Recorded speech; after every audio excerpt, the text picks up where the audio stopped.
Hey guys, today I am starting short formatted tutorial videos on my channel, which I will try to keep them under 10 minutes, and we start with HTML5. HTML stands for Hypertext Markup Language. HTML is the standard markup language for creating the structure of websites, displaying and formatting elements of a web page, and HTML is visual and runs on web browsers. For creating an HTML file, you need a code or a text editor.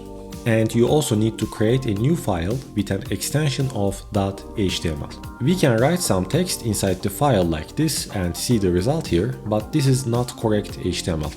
A correct HTML element will be written inside tags. So what are tags? HTML tags are special keywords to display and format the content in the web browser. Tag names are surrounded by angle brackets, and most tags have start and ending tags, whereas other tags are self-closed, and the content together with the tags are known as HTML elements. Still, defining a tag like this won't be correct. We need to tell the browser that this file is an HTML document, and to do that we need to define this special keyword called doctype with HTML, and now this file is ready to be used as HTML. The main HTML file consists of head and body tags after opening the HTML tag.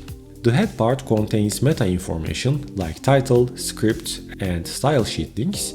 You can use the script tag for including external JavaScript files, and you can use the link tag for external CSS files. And the body tag is the part that we see as the HTML template, and we define the website structure inside the body tag.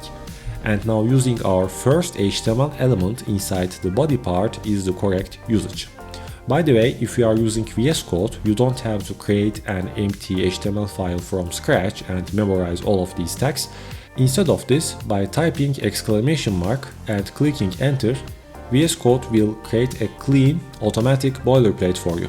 Another important information is that you can nest tags inside other tags, like for example this div tag is under the body tag, and if necessary you can keep adding more tags inside each other.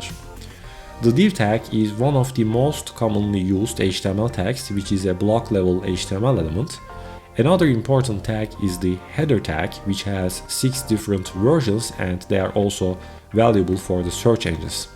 You can also use the p tag as paragraphs and long-form text, which is another kind of a block-level HTML element. You can modify your HTML elements with attributes. All HTML elements can have attributes. Attributes are always specified in the starting tag. They are usually defined in name-value pairs like attribute name and then the value defined between double quotes. And each attribute has a different role. You can use attributes like class for assigning CSS classes or IDs for assigning unique names, which are type of global attributes. They can be used for every HTML tag, whereas there are also element-specific attributes that can be used for some HTML tags, but not for all of them.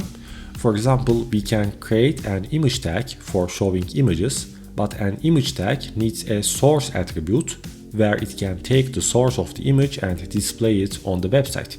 If you try this source attribute inside a div tag, for example, it's not going to work. Another commonly used tag is the anchor tag, which is necessary for creating external or internal links. Let's say you create an anchor tag which redirects the user to Google.